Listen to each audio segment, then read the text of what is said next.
Hey everybody, it's Party Elite with another episode of Total Breakdown. I have a series of battles starting with this one, in which Ondjage and TlaxtlanSoothsayer go head-to-head in a best-of-5 for the finals of the For the Dark Gods tournament hosted by Khorne's champion. His Twitch is linked in the description below if you'd like to check him out. Now, we've seen Ondjage and TlaxtlanSoothsayer multiple times in Total Breakdown, and they are most certainly some Total War heavyweights. In this first battle of the best-of-5, Ondjage commands the Beastmen, while TlaxtlanSoothsayer takes the Empire to the field. Morgur the Shadowgave leads the Beastmen, coming in with Foe Seeker, Spirit Essence of Chaos, and the Stave of Ruinous Corruption. He is accompanied by a Bray Shaman of Death who brings Spirit Leech and the Fate of Buna to the field. A unit of Ungor Spearmen will provide some cheap anti-large bulk to the army, and since they're ranked up to rank 4, their leadership isn't as low as it usually is. 5 units of Gore Herd will make quick work of Empire units such as Flagellants and can go toe-to-toe with swordsmen, while 2 units of Centaurs with great weapons will provide hefty armor-piercing support with flanking maneuvers and rear charges in the case of greatswords. 2 units of Chaos Warhounds with poison will provide some great support in the form of poison damage, and will do well against units such as unarmored Flagellants as well. 2 units of Chaos Spawn, to start with, will strengthen the front line, bring in additional poison support, and of course be unflinching in their resolve to fight till death. Finally, a unit of Minotaurs with great weapons provides some very heavy-hitting anti-large support with armor-piercing capabilities as well. A general of the Empire flies in to command the Empire army with Foe Seeker and a Potion of Toughness. Blood Roar comes into play as well as a great tool against Beastmen units with low or faltering leadership. The Jade Wizard comes in with Arcane Conduit and Earthblood, opting not to bring in Life Bloom or Awakening of the Wood. Beyond that, 5 units of Flagellants and Sigmar's Sons provide an unbreakable infantry line, with range support coming in from the 2 units of Free Militia Company, ranked up to rank 2 and 1. They can hold their ground in melee against the weakest of Beastmen troops if necessary. A unit of Empire Knights and a unit of Reiksguard provide anti-infantry in the form of highly mobile cavalry, while the Demigryph Knights with halberds and the Royal Altdorf Griffites will look to shut down enemy cavalry support and then focus on infantry after. Finally, a unit of Outriders is brought in for some early harassment and kiting. Alright, as always, we're going to start with a conversation about layout first, and as you can see, it gets pretty clever right away. So first, let's discuss the Beastmen and their core army. We've got the Gore Herd front line, pretty standard from that regard, and then on either flank we have the Chaos Spawn providing some strength to either flank, and then Morgur himself in the center here, again, each sort of clump being strengthened by their respective support units, able to hold the line. Then right behind them we've got the Bray Shaman of Death, of course, able to provide magical support, and the Ungor Spearmen herd, as well as the Minotaurs with great weapons to the back here. These guys are both anti-large, so they're able to intercept inbound cavalry charges, flanking maneuvers, rear charges, and cause a devastating amount of damage. So good overall deployment there, pretty standard, but this is where it stands out for the Beastmen. We've got the 2 units of Chaos Warhounds with poison, and the 2 units of Centaurs with great weapons tucked away in the woods here. And now, a lot of these units are capable of Vanguard deployment, but it's very important to sort of play mind games. With a deployment like this, to the enemy, it might seem that the Beastmen have gone for a fully standard build. Such few units off to the side here, hard to tell apart when looking at the troop counts, so the opponent might not be thinking about a Vanguard deployment or some sneaky play like this. So it's very important to make it look like you've deployed in a standard way, otherwise you're basically telegraphing your intent and the opponent will be able to pick up and sniff out that something is up. Now, let's discuss the opponent's deployment. We've got the Empire over here. Up front, you can see the Outriders already pushing forward, trying to get some of that early harassment in, and the General of the Empire, maybe just a little suspicious, poking forward as well. Good to do that, get some scouting in. On this map, I personally always try to scout this corner over here, push this way, just to see if anything like this is happening, especially when your opponent is able to Vanguard deploy. I tend not to look at the troop count first, I tend to just scout myself, just in case. Now we have the 2 anti-large cavalry units here, the Demigryph Knights with halberds and the Royal Altdorf Griffites off to the side, and the Empire Knights and the Reiksguard up front. I feel like the general is maybe up here looking for any stalking Vanguard deployed units, ranged fire, etc., in which case these Empire Knights and Reiksguard would be able to respond right away. That's the feeling I'm getting with this overall deployment. And then back here, it's pretty standard. We've got our front line completely unbreakable with Flagellants as well as Sigmar's Sons, and then right behind them we have the Free Company Militia again, kept slightly apart in case some Minotaurs or a Gorbel comes charging in, takes one of them out. The other one is able to respond and provide some support. So, good range deployment there. All the way at the back here, another unit of Flagellants in case a flanking maneuver comes in, and another unit of Flagellants over here. Again, these guys are able to respond to anything coming in from the rears or from the sides. Interesting deployment there. No spearmen or anything to speak of, which is a little unfortunate, but in the middle here, we do have the Jade Wizard again, able to provide that magical support as necessary. Now, with all that said, let's see how the battle plays out. Now, as I mentioned, the Outriders are already up front, and the General of the Empire as well, getting a peek in, trying to see if there's anything stalking its way up, and you'll see the Outriders get some early shots into the Chaos Spawn, trying to get some damage in. That's a good call. They're a good target. They are unbreakable. They need to be killed off, and they can do a fair amount of damage, especially through poisonous support. So you'll see playing very patiently here, the Beastmen not showing their hand just yet, waiting until this movement takes place, waiting until, the enemy is fully convinced that this is all that's left, and chances are the opponent at this point was probably looking at the field, this way. There's no reason to look up that way. They're probably managing this movement over here, micromanaging this kiting maneuver going on, so really waiting until the opponent is potentially focusing on, away from the surprise that's waiting for them. So, good work there, staying patient, not playing that card just yet, hanging back and just pushing forward with the rest of the army as if a standard maneuver. Now, again, these Outriders do get a little bit of damage into the Chaos Spawn, not doing too much work because these Gore Herd, again, absorbing a lot of that damage, but good targeting there by the Outriders, and you'll see these Empire Knights as well trying to get into some position, completely missing out on this inbound charge from multiple units, and good management here. Again, you'll see all of these units were ordered to charge into one, and then you can go in and sort of delegate. So one unit of Warhounds with poison and one unit of Centaurs with great weapons targeting these guys, and that same combination targeting these guys. So pushing in, trying to take care of both of these anti-large units nice and early. Great call. They are extremely threatening to both cavalry as well as infantry, so trying to push in. Meanwhile, back here, you'll see the Bray Shaman a little bit behind, trying to catch up and using Arcane Conduit to help Winds of Magic. And you'll see here, look at how quickly these Demigryph Knights with Halberds get taken care of. They are anti-large, but with the poison kicking in and 2 units of Centaurs with great weapons getting a decent surround in there, you'll see these guys get stuck in,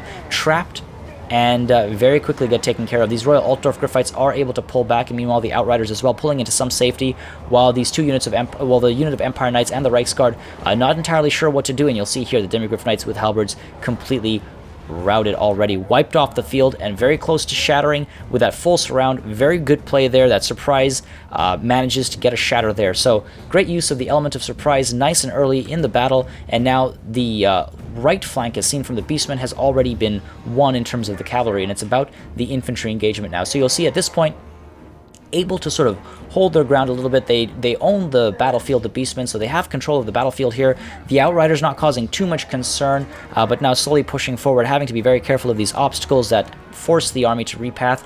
But you'll see preparing sort of a can't call it an encirclement because it isn't a full circle, but preparing this flanking maneuver, this little cup here, sort of a pincer, if you will, from these 2 sides, with the cavalry providing a serious threat off to this side. The Royal Altdorf Griffites are the only thing that can counter all of these large units over here, so they really need to be well managed. And as the charges come in, you'll see the Free Company Militia opening shots off at these Gore Herd. They aren't shielded, so they are taking a decent amount of damage, and the Flagellants do come in with a counter charge, trying to pin them in place and get a decent amount of work done to the Gore Herd. And they will go toe-to-toe. The Gore Herd have taken a fair amount of damage on their way in. Some focus fire may have done well for the Empire army, but it's all right. The Flagellants dive in. The general himself comes flying in as well, and you'll see the front lines start to engage and still patiently sort of pushing forward from the side here, not wanting to get these guys bogged down by the Flagellants, wanting to be able to come in from the sides, penetrate these Empire Knights and the Reichsguard and push into the ranged support if possible. A lot of important decisions to be made here.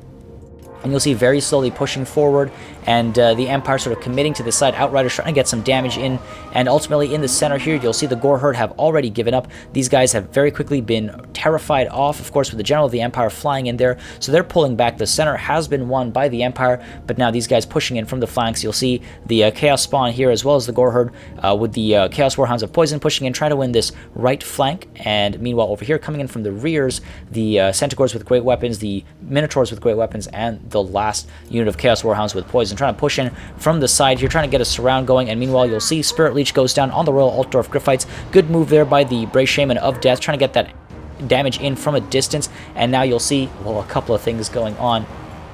The lines here do meet. Sigmar's sons causing a fair amount of damage to the Chaos Spawn and the Gore Herd, who are terrified, of course, so they are going to run off. Meanwhile, these Ungor Spearmen not really able to get maximum use out of these guys, since the Knights are all sort of back here and off to the side here, not able to close that gap, so trying to dive in against the General of the Empire. Meanwhile, back here, you'll see Earthblood does go down in just a second, trying to keep these cavalry units alive, while the Senegors with great weapons are able to swarm them. Now, the Royal Altdorf Griffites are anti-large, but the Empire Knights are most certainly not. So those guys are going to take a lot of damage. And you'll see back here the Minotaurs with great weapons also trying to swing in there, trying to get that damage in. And look how quickly the Empire Knights are collapsing. They do not want to stay and fight. Of course, that poison damage is most certainly not helping them either. And you'll see the General of the Empire does dive in there to provide some support, but too little too late. The Empire Knights have already been taken care of. Really, those guys should have been pulled back. But again, that itself is a risk, because otherwise, having pulled them back, these Senegors with great weapons and the Chaos Warhounds as well would have been able to push through. But thankfully, because the General of the Empire was able to come in and respond,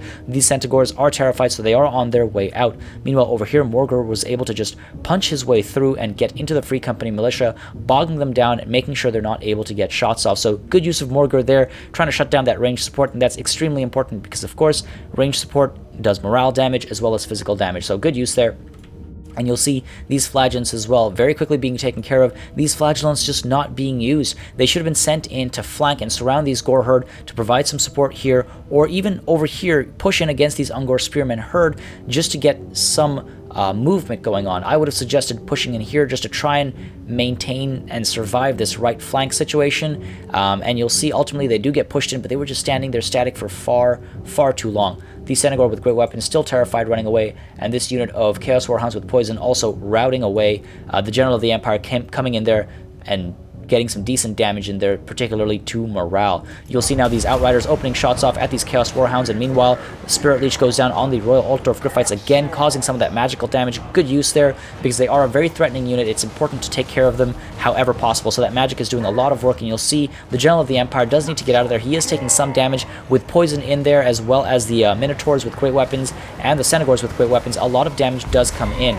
and he is using the Potion of Toughness to try and keep himself alive, and meanwhile, you'll see this unit of Reichsguard has now been hit by the Fate of Buna. Good call there. I would have suggested trying to cap off the Royal Altdorf Griffites. They are being brought back to life with Earthblood, but either way, with the Empire Knights, or rather the Reichsguard now being hit by the Fate of Buna, they will be taking a lot of damage as well.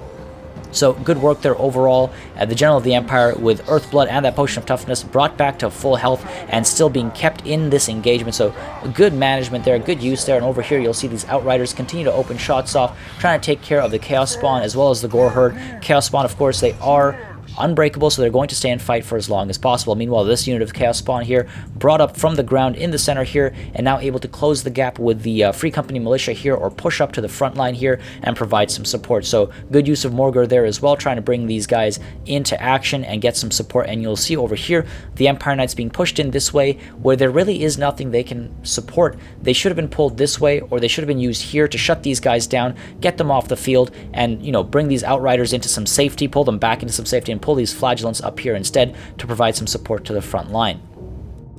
Back here, the struggle continues as the Senegors with great weapons dive right back in, and this unit of Senegors with great weapon being sent in as well against the Jade Wizard, it looks like, and the Warhounds with poison as well, willing to fight once more. So sort of a pitched battle going on back here. These Chaos Spawn diving in to try and provide some support against the General of the Empire. He is beginning to have a tough time here, trying to use Foe Seeker to get the hell out of there, but ultimately does get pinned down, still causing a fair amount of damage to the enemy. However, up here, the Free Company militia do surrender and run off. They were caught in melee for a little bit there, and Sigmar's sons still holding the ground against a massive clump of enemy units. These flagellants, however, though there's only 14 of them left, not doing anything at all, and that's a big waste of an unbreakable unit. They should have been sent in for a rear charge. Honestly, a rear charge right now would have broken a couple of these units, might have sent them routing, and that makes a huge difference when you've got Sigmar's sons, who are, you know, better off in terms of their health, only, well, about 25% of their health left.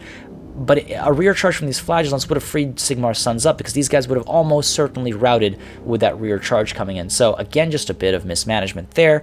And again, these Outriders now firing into these Chaos Spawn, trying to get some damage in, while the General of the Empire caught in there, also trying to take to the air. Very important to keep leadership alive at this stage, because a morale drop can really cause some damage to what's left of these knights. Of course, unbreakable units do not care, so the Sigmar's Sons and the Flagellants don't really care, but the Outriders, the Free Company Militia, and this unit of the Royal Altdorf Griffites, they will most certainly care if the general does fall. These guys are being chased off, and you'll see a Spirit Leech goes down on the Royal Altdorf Griffites as well, causing a fair amount of damage, trying to wipe these guys out as always, as is absolutely necessary. Meanwhile, the General of the Empire does dive into the Gore Herd over here, and then into the Chaos Spawn over here. Again, these guys unbreakable, so they're not going to fall to morale damage, but the Gore Herd most certainly can. So the General of the Empire in there, winning that combat, causing a fair amount of damage, hoping to terrify these guys off, and you'll see these guys all push in from the side here now, trying to take care of the Flagellants. Meanwhile, the Outriders continue to open shots off at these Chaos Spawn. The front line, meanwhile, if we can call it that, has been won by the Beastmen. They need to push in now. As you can see, they're chasing after Sigmar's Sons, who are pulling back to try and provide some support here, and these Chaos Warhounds sort of left behind there. They could have been pulled in to provide some support as well, and you see right now they are giving chase to the Jade Wizard, so just left behind while the Beastmen micromanage the situation over here. Perfectly fair. Can't expect machine work all the time from Ondjage. And you'll see here all these Flagellants, of course, not willing to break, but they've largely been taken care of. And these Outriders just using what's left of their ammo to try and get these. There you have it. Trying to get those Minotaurs to fall, and they do just that. And now pulling away, trying not to get bogged down by the Gore Herd. Opening shots off at the Chaos Spawn, trying to kill them, and you'll see the Chaos Warhounds with poison trying to shut down these Outriders. The General of the Empire should have been sent in to intercept, and you'll see he does just that, trying to stop these guys. However, only able to pick out just a couple of them, as the rest of the Warhounds are able to continue their chase. Gore Herd able to pin them from the other side, and ultimately the Outriders are now surrounded and, frankly, a little scared. The Royal Altdorf Griffites dive in as well, trying to provide some support, but Morger is going to get involved now. He's pushing in, he wants to do whatever he can to help, and you'll see these Flagellants again. They need to be pushed in, they need to be used however possible. The Royal Altdorf Griffites are being targeted by the Spirit Essence of Chaos, so they do drop and are replaced by a unit of Chaos Spawn, ultimately scaring the General of the Empire away, causing, well, a large shatter. Of course, the Flagellants still willing to fight, still willing to stick there, but a GG and a Pyrrhic victory. Well played by both players, but this battle really shows how an opponent can be overwhelmed by a surprise flanking maneuver early on. Forcing your opponent on the back foot can really help tilt the battle in your favor and keep pushing it that way through the rest of the battle. Unfortunately, the Empire simply didn't come well enough prepared for the opponent. Cavalry were left wide open in the flanks, able to be easily surrounded and destroyed early on, and magic continuously caused a lot of damage to those Royal Altdorf Griffites. Magic should have been shut down a lot more early on, and Morger, of course, is an extremely dangerous character on the field. That early sort of mismanagement of cavalry resulted in a massive waste of resources that would otherwise be able to make quick work of Beastmen's infantry. The early mismanagement is what trickled through the entire battle, ultimately leading to a Beastmen victory. As always, guys, make sure you subscribe to this channel for more Total War content and keep sending in those battle replays. I've said it many times, I'll say it once again, I think it's one of the best ways to learn, and it's always nice to see how various generals are commanding their armies. Thank you very much for watching, and I'll see you on the battlefield.